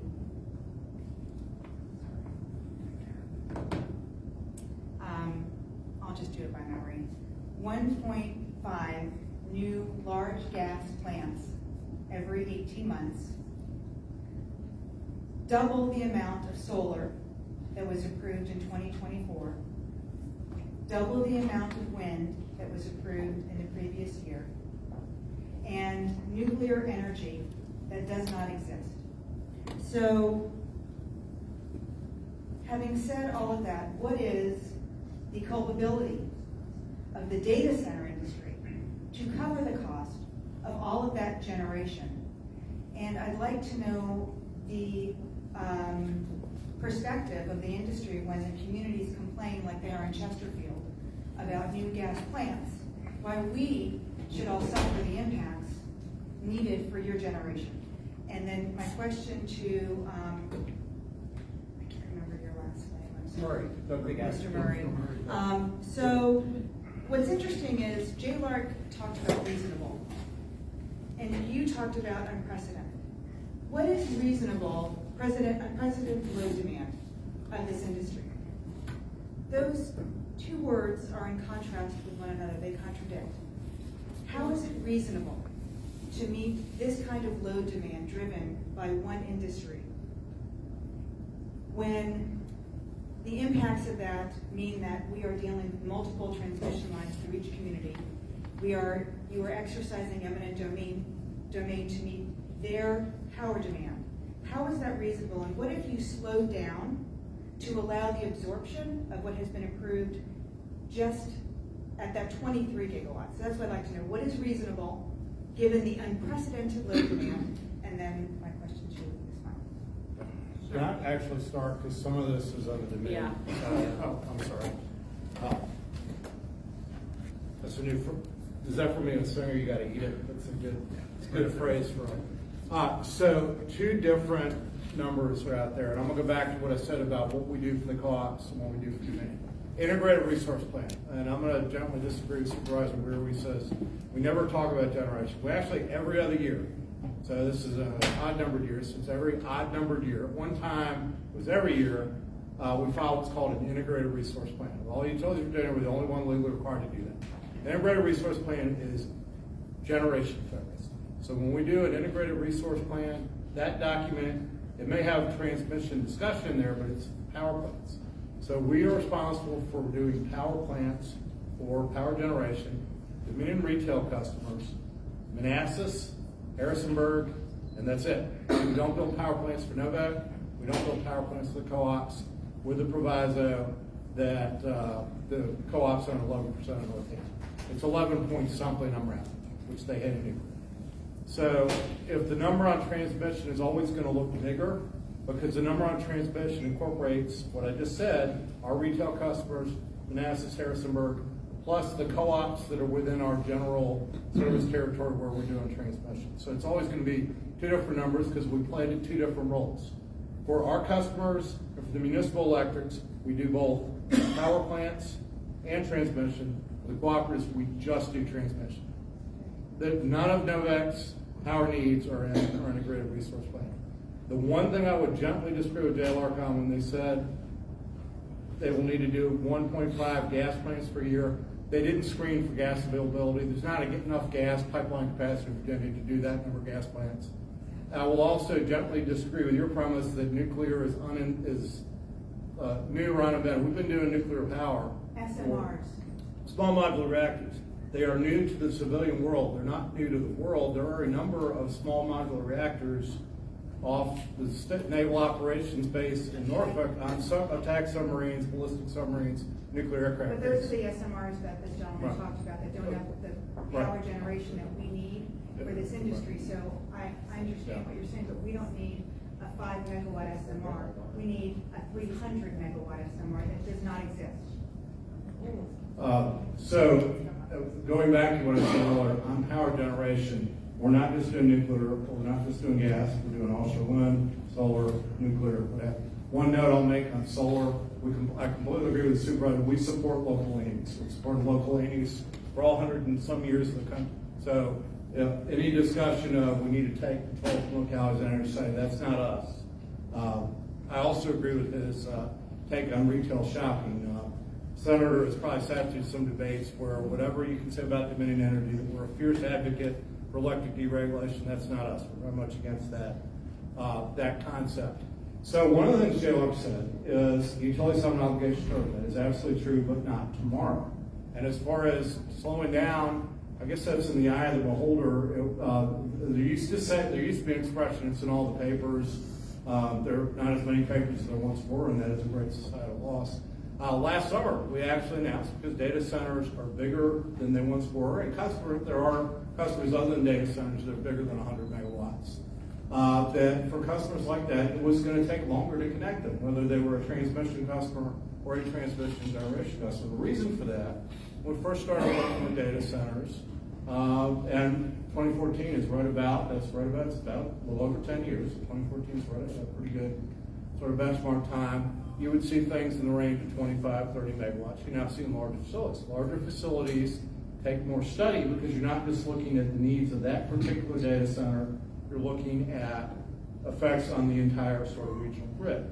So we are very much of the school, measure twice, count once. We are never getting in danger of reliability of service to existing customers to hook up a new customer. That's not how it works. Which brings us to Supervisor Weir said you should explain N minus 1 minus 1. What is that? When you run an electric system at the distribution level, you always think, okay, something bad might happen once you're back at plant. At the transmission level, that's part of what's called the bulk power system. The bulk power system is so interconnected. Who remembers the East Coast blackout in the early 2000s? Okay, stopped right at our service territory, and I wasn't working for Dominion then. And in fact, a tree in Ohio on a transmission line caused a cascading series of failures that shorted out much of the East Coast. What shorted power was a line fault in a particularly sensitive area caused by a tree. Since then, federal government and a nonprofit quasi-governmental corporation, North American Energy Reliability Corporation, has gotten very stringent on standards for reliability, because at the bulk power system, you've got this concept of N-1, where you assume 3 bad things happen at the same time. Give an example in my Dominion career of when something like that could have happened. Easter, this is right around 2014 too, nothing to do with a data center. A tornado hit the switchyard at Surrey Power Station the Saturday before Easter. That's a large power station. I mentioned it earlier. It's almost 2,000 megawatts, about 1,800 megawatts. So, okay, Surrey's down, tornado hit the switchyard. You don't plan for that, but it does happen. So that's one. A second thing is it was unusually hot. It was April. April's what we call a shoulder month. In shoulder months, where you expect it neither to be especially hot nor cold, and I realize this is the state where one of the sayings is never plan a September wedding in Virginia, because it'll be 100 degrees. But the second thing that occurred is unusually hot. So I remember conference calls where a critical path item was a particular transmission line in Hopewell, nowhere near Surrey, because you're getting then into the N-1, but we're not at the second -1. That is why you look for as much redundancy as possible. A reason that you are always looking to what's called network transmission lines, have multiple transmission solutions, is exactly that concept of N-1. You want the most possible ways to get somewhere. For example, I'm a Richmonder. I'm terrified of driving in Northern Virginia, just like every single person who lives in the greater Richmond, Hampton Roads, or really anywhere that is not Northern Virginia. And I used to be a consultant in Southern California, and frankly, I'm a little more scared to drive here. I'm scared to drive in LA, but one of the things I always think about coming to Northern Virginia, what are my 3 backup routes to get to where I'm going if there's a truck that's blocking 95, if 234's got an accident, I've got to go around.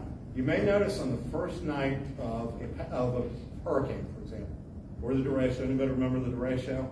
The biggest gain you make in power restoration is on the first night. You might have 500,000 customers out, and in the morning there's 260,000 out. And yet not a single line worker has touched a single line, because the hurricane might still be going. How is that possible? And why is it so much slower the next day and the next day? Because that first night you do transmission switching.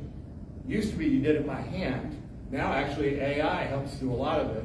And the more transmission solutions you have, the better you sort of land on. Which brings me finally to our rate case. As far as Dominion rates, you referenced the rider. We actually just filed what's called a base rate case. So that is sort of soup to nuts distribution, legacy generation. Also filed a fuel case, but I suppose you could say the rider. Fuel case, you don't make any money on fuel. It's straight pass through, and it's basically adding up what did you use for uranium, coal, natural gas, whatever it might be. And the best argument for offshore wind is that it helps mitigate all of those fuel costs. But in any event, in our base rate case, that is where we look at how you allocate costs among customers. Senators are aware, supervisors are probably aware too, there were a number of bills this session said, should you create a large user class? Sometimes it's formally called a data center class. We say large user because it would encompass data centers and a handful of large factories. We've proposed that in our case. We don't get to decide that unilaterally. Dominion and APCO are regulated by the State Corporation Convention when it comes to rates. The co-ops and the municipal electrics, I say this with no judgment, this is just how it works, their boards set their rate. In our case, it's a 3-member commission who also oversees banking and insurance. But in any event, State Corporation Commission's 9-month case, we filed it in March, and it covers 2 years. So we're proposing certain rates for 2026, certain rates for 2027. Part of that case is not just, okay, what are you planning to spend and on what are you spending it? How do you allocate those costs among residential customers, small business customers, what we call GS2 customers, GS1 or 2 customers, and then very large customers. Right now, the largest customers are what's called GS4. We're proposing a GS5 class. We're proposing as part of that, and this gets to some of the supervisors' concern. You might say those are the wrong numbers. They should be different numbers. These are what we're proposing. The commission will do an order, and if they think there should be different numbers, then they'll win. We'll do what they say. We're proposing for any data center customer, or any customer within this new class, if the commission approves having a new class, you say, I want 100, I'm using 100 only because it makes the math easy. You want 100 megawatts, 85 and 14. For 14 years, you've got to pay us, regardless of whether you generate the first or use the first kilowatt, irrespective of what you end up using, a fixed charge, irrespective of whether you go to retail choice, which is again something I think I agree with you on. But irrespective, you're paying 85% of that load, so it's the equivalent of 85 megawatts of demand for 14 years. And again, we can have a fulsome debate. It'll be a fully litigated case. Any party that wants to join can participate in the case. There'll be a public hearing in the case. And you might say, okay, 85 and 14, that's totally wrong. It should be 88 and 19, or 83 and 12, whatever it might be. We're proposing that 85 and 14 to avoid exactly what the supervisor, and I think you're worried about, stranded costs or having costs shifted onto residential customers. I'm going to give a shout out to our rate affordability. For my entire time at Dominion, there's nothing magic about that. It just happens that I know the 18 years I've been there, we've been below the national average, and not by a little bit. District of Columbia, as far as I know, has no data centers. Maryland has far fewer than we do. Both have substantially higher rates. We're not the lowest in the country. The lowest in the country are states with a tremendous amount of legacy hydro. But we have among very competitive rates. We have very reliable service, and we have no plan to change any of those things. So we have an obligation to serve. We'll meet that obligation to serve, but not in a way to endanger our existing customers. And I will say a protection you have as a Dominion customer is that we are fully regulated by the State Corporation Commission. We don't change rates a penny without regulatory approval. Three judges, and Virginia is one of 2 states. We actually operate in both the states that do this. We're the Public Utility Commission. We call it the State Corporation Commission because in Virginia it regulates things other than utilities. They're appointed by the legislature. Okay. If I may, we are limited on time. That was just a lot on the It's question. a lot more concise. Okay. If you have a question, please limit it to one quick, concise question. As our standard protocol, we typically invite our members to ask questions first. So I'm going to start. I know that we have Harry Wiggins here with a question. I'm going to do Harry Wiggins, and then we'll move on to Jack Fugian. Dr. Jack. Okay. And then I'm going to ask you to raise your hands again because I'm going to forget. I got it. Oh, thanks. Harry, please. Is this on? Goes on here. Harry, it's working. Okay. I'm Harry Wiggins. I live at 3525 Rivers End Trail in the Occoquan District. I've lived on the Occoquan Reservoir for 31 years. And I supported data centers with some caveats. When I spoke to each of the members of the County Board of Supervisors, when this whole issue came up years and years ago, I said there were a number of things in my support. It's on, so let's go. Okay, is that better? Okay. I said siting and aesthetics and mitigating noise, impervious areas, water usage, and quality of wastewater. Those were the things that I thought needed, that the Board of County Supervisors had absolute control over, and for the most part have advocated the responsibility over time. The reason I supported the data centers was because of an abject failure of the Board of County Supervisors to attract commercial and industrial companies into the county. 2023, 82% of the ratables in the county were residential. Fairfax at 62, Loudon was 64, Arlington, I forget what Arlington and Alexandria was, but they were in the 60s. And we were at 82. And it was because of failure of the county to attract commercial and industrial components into the tax base. And that's essentially why I supported the data centers. But again, I spoke to the Board of County Supervisors at length about the mitigating factors that need to be considered. Unfortunately, for the most part, the Board of County Supervisors ignored my sage mitigating factors, and now we have a mess. Thank you. Is there a question there? You want to? Well, if Bob Weir would like to respond to the failure, the continued failure to attract commercial and industrial, other than data centers, I'd love to hear it, because Okay, great. no other county board of supervisors in my 31 years has done a thing to attract commercial and industrial, except McDonald's. They build a lot of McDonald's and Burger Kings. Thank you.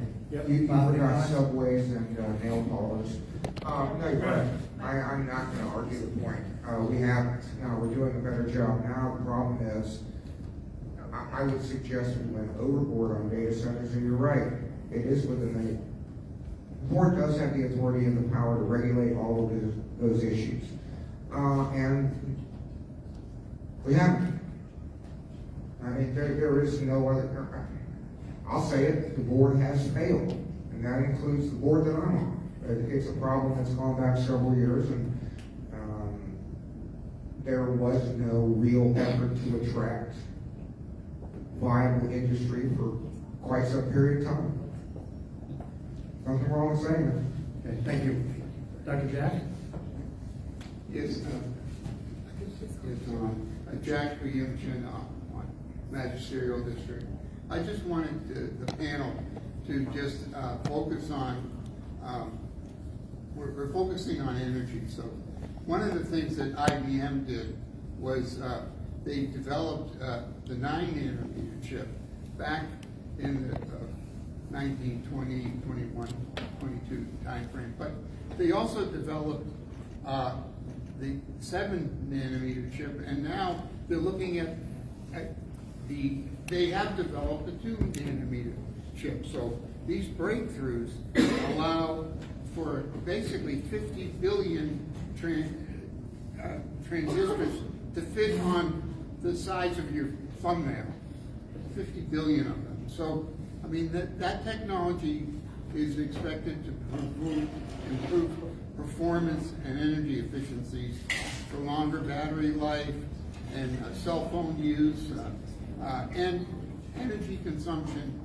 on the data centers. And so I just was wondering if you could maybe posture how you view the data centers in the future in terms of energy consumption with this huge wave of technology innovation that we have that's crashing on our shores in our country, and we have a lot of innovation happening.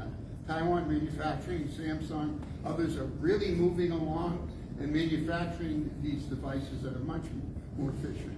So I just wanted you to comment on I mean, it sounds like a bright light for energy consumption. What would you say about that? Thank you. The impact of Moore's Law on data centers. I'll start. One of the reasons, sir, that you just postulated is exactly why we think the sort of 85% and 14-year proposal is a good one. Because if we're going to build infrastructure, we recognize things change, businesses change, but what you don't want in the utility business is what are called stranded costs. You build something for somebody, and they're not there to pay for that, and so everybody else pays. So that's the first thing I'll say. Second, the question of energy efficiency came up with data centers. Energy efficiency is a very important part of meeting customer load. It's not magic, just as nuclear is not magic, solar is not magic, natural gas is not magic. They all play a role, very important role. What the gentleman presenter said is if you have significant efficiency gains, he would postulate that 100 megawatt data center is still going to look like a 100 megawatt data center. What they would do is have more servers in there. The reason, by the way, they're using so much energy, it's not just the servers in themselves, it's the heat properties generated in the servers that need to cool. The need to cool the servers at the facility. So I will say, if you want to be, anybody here want to be richer than Bill Gates or Jeff Bezos, whatever. And long duration storage, absolutely, there are companies working on long duration storage. And we're doing long duration storage pilots. And what I mean by that is multi-day or even multi-week. Because remember, energy generally, absent some kind of storage, needs to be used exactly as it's created. Imagine being in the milk business where milk would need to be drunk the minute you milk the cow. That'd be a tough business. So if you figure out really practicable, cost-effective, and I don't mean going from 4 to 6 hours, multi-day, and yes, there's a lot of work going on that. Storage is the single most important sort of opportunity in energy. There's a lot of opportunities in energy. But I will emphasize this, everything has a role to play, and I'm glad you highlighted efficiency, because that's a significant part. It's not the only answer, but it's definitely part of the answer. Okay, thank you, Bill. Okay, please. I will. Hi, my name is Craig Ryan, Coles District. Question. First off, thanks for coming this evening. Very much appreciate it. Mainly it goes to Mr. Weir and also Senator Roman. Mr. Weir, thank you so kindly. I think you eloquently stated that we're in an energy train wreck going off a cliff. And if they don't do something, it's got to be done. I mean, we have to come up with ways of financing it, and who's going to pay it? Dominion doesn't want to pay for it. The data centers aren't going to pay for it. So you're going to have to do legislation, and that's going to come through yourself, the board, and also the Senator Rowe. And the only one I really understood was Mr. Weir. Dominion, I get it. Yeah, I definitely think this contract has got to be incredibly long, if that's the case, on things. And Dominion, you know, the data centers, you know, they're for the data centers. But I guess, Senator, the question I had is, I listened to you talk, and I couldn't find out what point you had till the end. You're going to have to come up with some bills to get some money out of this whole thing. You're going to have to be passionate. You're going to have to come up with ways to finance these things. So the question I have is, how are you going to press Dominion and also the data centers come up with more money? They're here to stay. We've got to come up with solutions before we go off a train wreck. Thank you. I will follow up. All right, so thank you for the question. Regards to, let's kind of break down some things across, or just number one, let's break down the legislative process here. Regardless of which side you stand on this one, no one in any capacity will say that I do not put in enough data center bills.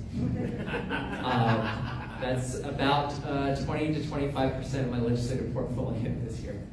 And a very, very significant part right now is what can we get done that can get to 21, 51, and 1, right? That's what it comes down to. There are, as far as I'm concerned, a lot of ways in which we can deal with cost absorption from the data center industry itself, and I'm sure Kate will be able to speak to that.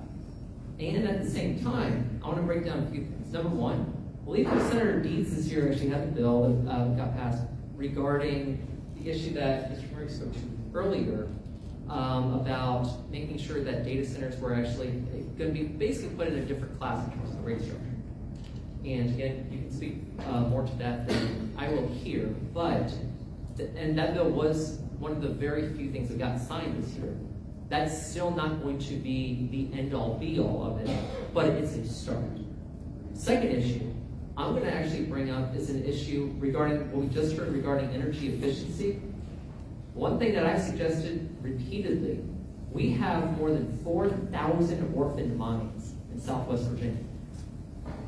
Those are naturally cool environments. You have reservoirs that have millions, if not more, gallons of water in some cases, very clean water on top of that. And so you don't have brine issues. That in and of itself can bring down cost, and it's subterranean if you do it inside the mine. There is a data center that operates that way. It's called Project Oasis. That's one start. At the same time, I've got folks in the Southwest delegation who say, hey, we want something like this in our area. And I say, okay, if you want that, that's fine, but you have to work with me and meet the issues that my constituents are having of oversaturation of data centers in our area. Especially when we look at that JLOC report and they show us the effect that that's going to have on residential electric bills. So it's not just the data center industry itself that's going to be paying X, Y, or Z. And by the way, Senator Perry had a bill, he didn't get out this year, but this was another one, attempt at dealing with different rate structure. But we have to look at many different options here, including actual siting. I took a whack at siting this year in terms of trying to limit it only to industrial areas. I was opposed by the data center industry on this because the JLARC report said that the state was not the way that they had put it was localities should do this, but the state shouldn't mandate it. I asked and followed up with JLARC, and I said, what teeth do we have at this point to ensure that on January 1st of next year, all 133 localities will have something that says data centers can only be built in industrial areas? They said, well, we didn't really look at it from a political lens. We just kind of looked at it based on existing practice. I'm like, that's fine, but you have to look at it based on how things work around here. And that means that you have to have teeth. And so I took verbatim out of that report where it said they should only be limited to industrial areas. That is another cost curtailment that we would actually have. And then finally, I actually want to bring up something that Harry mentioned before. When you're dealing with stormwater and everything, I had a stormwater management bill in last year. I think it was SB 289. That was another one that got defeated because they said, well, we got to send it to JLARC, right? If the woods that we have, the existing area, is the best stormwater management system that we have. You want to clean up the waterways? Make sure that you've got plenty of tree cover in that area that leads up to it.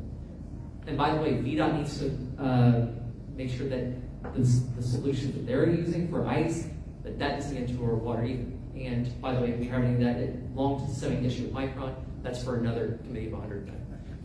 But the bottom line here is, as I was just mentioning here, there's a lot of different ways to go out of this in terms of cost, both on residents, both on the industry, both to the utility as well. At the same time, we also have to recognize bills have to get out.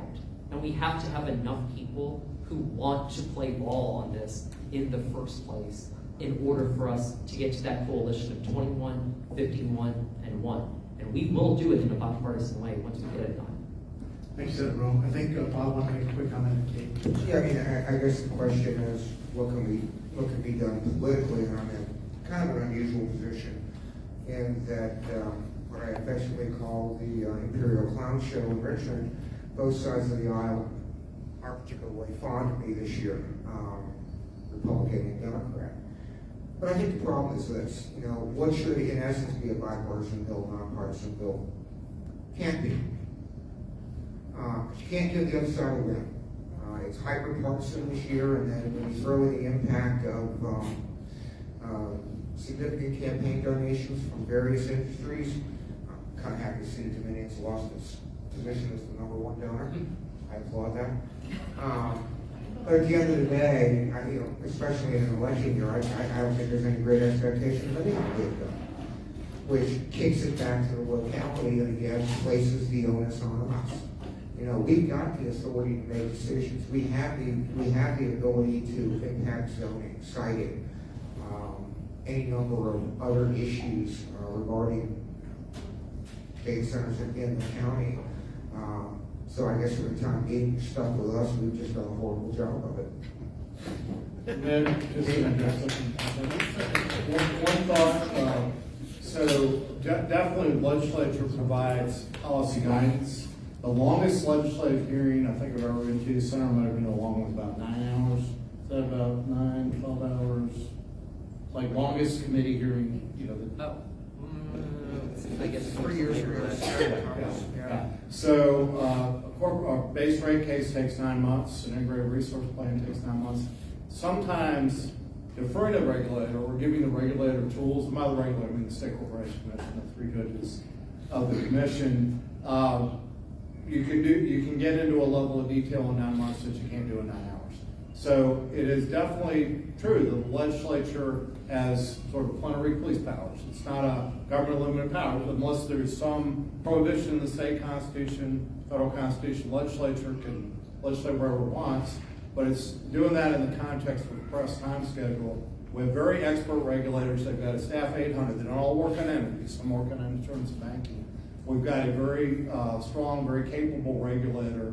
So one approach is to give them the guidance and the tools and let them do the details. Thank you, Bill. Kate? Thanks. There we go. Just to a few questions around sort of financing and the cost of whether it's there are typically 3 costs that we think about when we think about energy. We think of transmission, we think about distribution, we think about generation. It's worth noting that in the JLARC study, they did say that data center companies are paying their full cost of service now. A lot of the question marks about moving forward were under the guise as if the State Corporation Commission, which is now fully staffed with judges and professional staff that, to Bill's point, handle these issues every day, they are being active. On this particular issue, there was a technical conference held December, I believe it was 16th, because it was a week to the day after the JLARC report came out, specifically talking about, all right, the way we have our rate classes set up, you all are not, as individuals, I'm not, in the same rate class as a 100 megawatt facility or even a 50 megawatt facility or smaller. It doesn't make sense. So now we've got regulators looking at, does the current cost structure make sense? I don't know, let's have a technical conference to start that conversation. That conversation continues in a number of forums, not only that technical conference, but as Bill alluded to earlier, the IRPs and other filings. But it is worth noting that we are not at a point of stasis where the current rate structure, who pays for what when, is static. I don't know the exact statistics, and Bill might know off the top of his head. His institutional knowledge is insane. But the amount paid for example, distribution for a data center or any, it may be indoor agriculture, a paper plant, whatever the case may be, it's not going to be the exact same type of rates that you and I might pay as homeowners. It's simply different. And there are also division of generation costs. So it's not as if everybody looks at the cost of a new nuclear facility and you divide it up by the number of customers. It's not how it works. It's far more complex than that, and it is worth noting that the SEC is being incredibly proactive on the issues. So just wanted to fill in that color commentary because I think a lot of the times we do appropriately pay attention to the General Assembly and local elected officials because they are so instrumental in so many of these decisions around data centers. But it's also worth noting that regulators play a huge role in Virginia, and on energy issues, they have incredible expertise, strong opinions. They're appointed by the General Assembly, at least the judges are. But there is this other body out there that is actively looking at these issues. So just because the General Assembly might not be in session doesn't mean something in Virginia is not happening on this issue. Great, thank you all. Great question, please. That's okay. Oh, I'm sorry. She's I'm next. sorry. I didn't see she had the mic. Thank you. Go ahead. Hi, Joyce Connery. I'm in the Absco District, long-time listener, first-time caller. In the mood a little bit here. Look, you're focusing very much on kind of what's happening now and what the issues are, which I completely understand, particularly if you're a current sitting legislator. But I think a lot of the history that we heard tonight should remind us that what we do now is about what happens in times to come. So we have to think carefully now about what we're going to do going forward. Predicting what our energy needs are is a kind of difficult position to be in. We didn't expect COVID to happen and have that dip in energy needs. The rate at which our energy needs are increasing because of technology advances is extraordinary. But technology, as you pointed out earlier, could kind of change that around. The VCAA, when it was written, was great. It's aspirational. Like, let's look toward a cleaner future. But why isn't it technology agnostic? There were bills this year to try to make it technology agnostic. And Maryland made it technology agnostic. They had a clean energy standard so that they could include things like nuclear. Virginia didn't do that. That doesn't show a lot of foresight, and it doesn't show a lot of faith in our technological advances. And yes, we do have small modular reactors that have been licensed by the NRC. They just haven't been built as of yet. And they won't be built if we only look at what's happening now and we don't look at what our needs are going to be for the future. So my question is, why aren't we looking at the future when we're in Virginia and Richmond making those decisions? All right, I'll take the first stab at this. What's funny is that you were still with Dr. Sullivan at the time with this. I was chief of staff. Yeah, so here's the first thing that you're gonna run into is how come we didn't have that come out of VCA? 51, 21, and 1.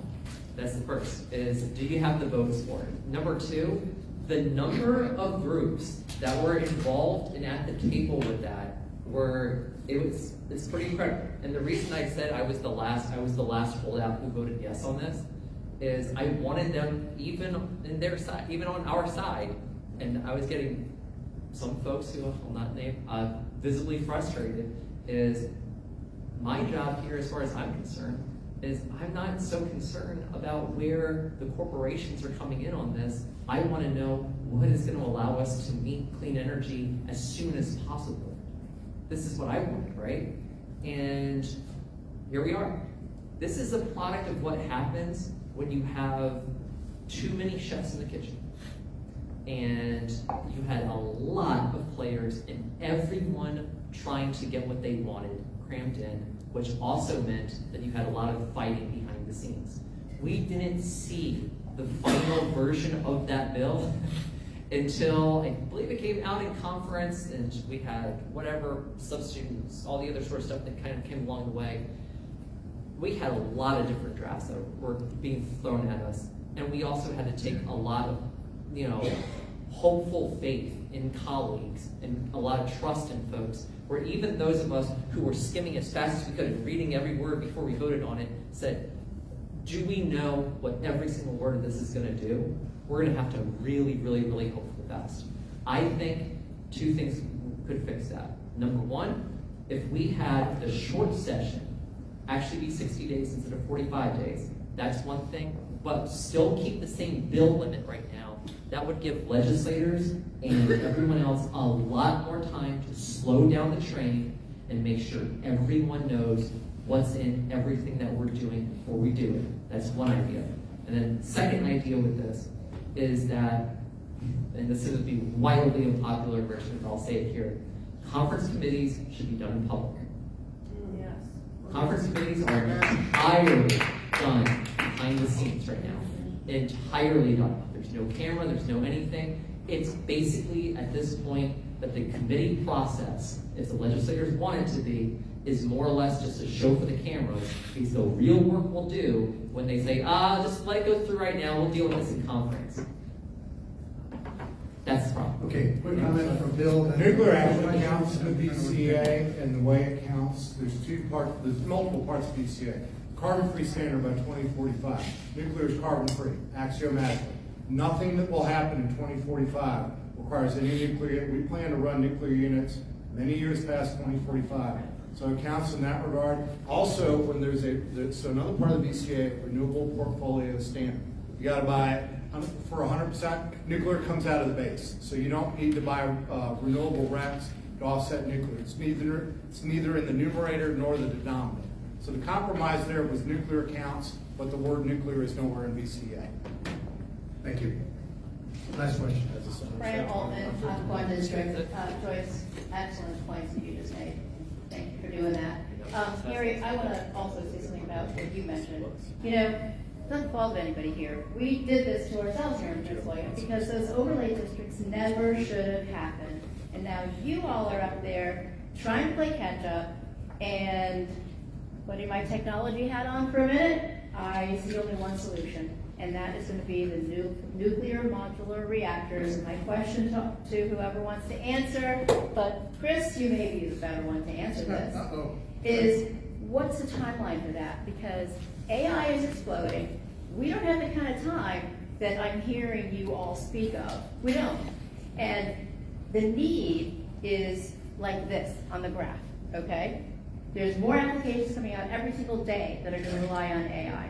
So the only option, I'm so sorry because I feel terrible for those of you who have sacrificed your lifestyle for these data centers. They shouldn't have been there. But my point is, what do we do next? And I'm a fan of just saying, hey, we just got to go in the direction of these nuclear modular reactors, but how do we do this at rapid speed to keep up with the market demand that we're facing? We have to do it deliberately, we have to do it safely. The technology is there. Really, it's a question of regulatory approvals, getting it through all the certifications to make sure that when it's deployed, it's safe. NuScale has 4 SMRs that are built, ready to deploy. I can't say it's going to happen tomorrow or next month or next year, but I think it's very near term. And then we're gonna be limited out of production capacity. You know, the nuclear fuel cycle fuel is so critical in nuclear, and this new HALEU fuel, we haven't ramped up the production yet. It's about to happen, but it's kind of a cart and a horse or catch-22. You can't generate the fuel until you have the demand. You can't have the demand until you have the fuel to guarantee it. So I think DOE, the government, the regulators are finally getting the act together to kind of prime the pump and jumpstart this. You're going to start seeing deployments, I would say, within the next 2 to 3 years. Yeah. And I'll just add, the Virginia Legislature 23 passed legislation to promote early development of small modular reactors. We've actually picked our site for our first small modular reactor. It's the least surprising place in the world. It's where we already have 2 nuclear units in Louisa County, Lake Anna. So we propose that. We're in the process now of evaluating the district different technologies, and we'll have an announcement of that shortly. I would also say that in a lot of ways, the United States is playing catch up to the rest of the world. France, China, Russia, they're ahead of us in their deployments. Also, I do want to piggyback one thing regarding the SMR bill, though, which is I voted against it, and part of that is a number of us did have a lot of significant real concerns regarding cost recovery. Who was it going to come out of? Was it going to come out of the ratepayer, for example? And that was a big concern that a lot of us had. I know you all had, were in a lot of negotiations with that. I spoke to this on the Senate floor, and the second part of that was there going to be a guarantee that these things were going to have to come up in the first place before ratepayers were going to get hit? At the time that we were dealing with that bill, we had some major outstanding issues with that. And so again, a lot of times in the General Assembly, you were asked, eat the entire buffet in one sitting, go for it. And I was not comfortable doing that when that bill came on. I'll also say energy bills are almost never black and white. If you're a black and white thinker, energy is not the field for you. And that's why the nice thing about energy is bills are usually bipartisan. I'm going to echo what the senator said, because keeping the lights on is probably the last 100 to 0 issue in American life. Yeah. Energy security is national security. Yes. Thank you all. Before I turn it over to Denny for the final remarks, I just want to thank the audience for thoughtful questions, for your attention. You've really hung in there a long time. I want to thank the panel. Great insightful comments from everybody.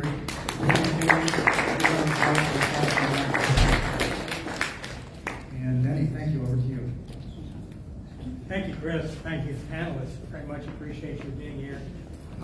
We're going to be having our next meeting on May the 15th, third Thursday, which is our usual meeting date in May.